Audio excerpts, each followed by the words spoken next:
Welcome to On the JoB with your host, Linn Parish, editor of the Journal of Business.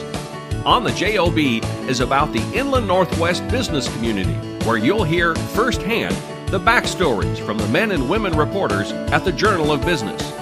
On the JoB is brought to you in part by McNeese Wheeler Attorneys. Here's Linn. Welcome to On the JoB with me, Linn Parish, editor of the Journal of Business. Spring in Spokane, gorgeous outside. We're in here for now. Change that here shortly.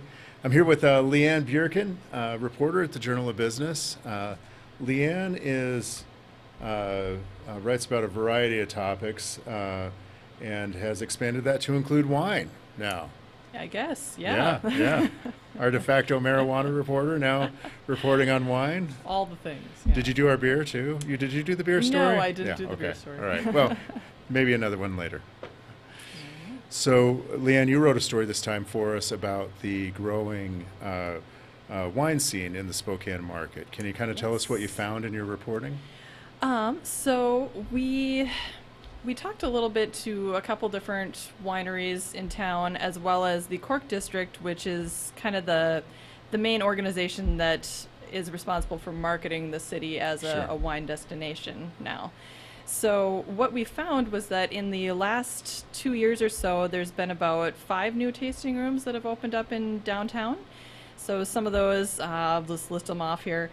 We've got Terra Blanca, Tempest Cellars, my bad, Helix Wines, and Va Piano Vineyards, as well as Maryhill, which just moved into the Kendall Yards neighborhood. Oh, that's great. That's great. So altogether, in the Cork district now, what kind of membership do they have?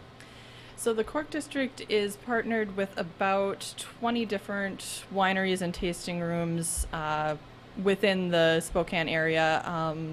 Probably about 14 of those are located right in the downtown core. Yeah, and then there's some other very well-known names that are outside of the core. Yes, indeed. Yeah, good. So what are the catalysts for some of this growth that we've seen in the Cork district and in the wine scene in Spokane in general? So talking with Michael Allen, who is the kind of de facto executive director of the Cork district as an organization, he sounded like one of the big factors that's kind of pushed some of this growth has been the recent changes in Washington's liquor laws that have allowed for wineries and wineries to open more satellite tasting room locations, as well as added in some new options for them to be able to sell wine by the glass, and a couple other different things added in there just to make it a little bit easier for some of those larger wineries to create these satellite locations. So now with the increased effort by the Cork district to market Spokane as a wine destination, they've been kind of increasing advertising and marketing. So some of those larger wineries from outside areas are starting to consider Spokane more as, hey, that's maybe a market that we would want to have some interest in expanding into. That's great. So previously, the wineries could only have a tasting room on site. Is that right? They were allowed to have 2 other tasting room locations separate from their winery locations. Okay. So the new laws just have expanded that to allow for them to have 4 different locations. Oh, I see. Yeah. Okay, great. And so where are most of these wineries coming from who are opening tasting rooms in the Spokane market? So the Spokane market is kind of unique in that we're just a little bit too high of an altitude to be able to grow our own grapes here. So a lot of the wineries and tasting room locations will source their grapes from other wine growing areas like Walla Walla, Red Mountain, some of those kind of places. But the majority of them do bring the grapes here and crush them and put them into bottles, that kind of thing, here in Spokane. I lost track of what your question Well, no, was. so that's a good point, because there's a lot of the members of the Cork district and a lot of the wineries here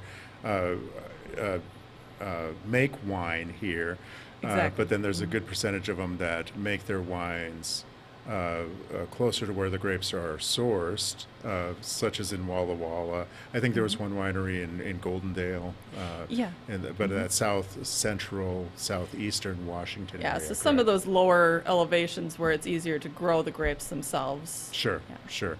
So the expansion of, or the ability to expand multiple locations for tasting rooms has been sort of a fortuitous turn for Spokane's wine industry, it sounds like. Exactly. Yeah, great, great. So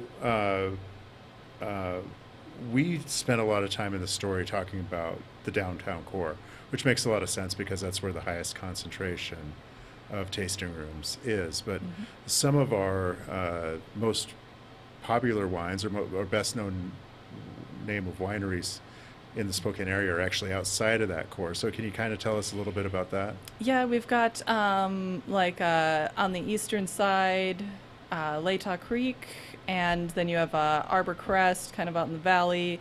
So one of the things that I was talking with Mike Allen about was that we have this really unique area where we have some of that downtown urban experience of being able to walk from one tasting room to another and try a lot of different tasting rooms all in one night, versus maybe some of the more traditional experiences. We also have that option as well with wineries like Arbor Crest and Sure. Latah Creek, where you're just a little bit more outside of the city and you kind of still have that country vintage kind of feel to Sure. your winery experience. Great, great. Well, exciting time. Almost concert season up, summer concert season up at Arbor Crest too, which is tough to beat. Good stuff. Check out LeAnn's story on wineries in the newest edition of the Journal, or at SpokaneJournal.com, and also check out her restaurants and retail page. Had some pretty interesting stuff in there this time as well. Yeah. Yeah. Well, thanks for watching, and we'll talk to you soon. On the JoB is produced in Spokane, Washington by SpokaneTalksOnline.com, which is solely responsible for its content. On the JoB is brought to you by our friends at McNeese Wheeler Attorneys. Ask Lynn a question, recommend a guest, and hear this program again online anytime at SpokaneTalksOnline.com. Hi, I'm Larry Myers, owner of River Ridge Hardware. Welcome to our garden center here on the corner of Garland and Driscoll. We have fresh plants that come in weekly from all of our local growers. We can make your garden look like our garden. Here at River Ridge, we've been here 30 years. We're your full-service neighborhood hardware store. This is our sprinkler aisle, where my knowledgeable staff will help you put together your sprinkler system so it will make your yard lush green for the spring and summer. This is River Ridge Hardware's rental center, where we provide a multitude of equipment for rent for the do-it-yourselfer.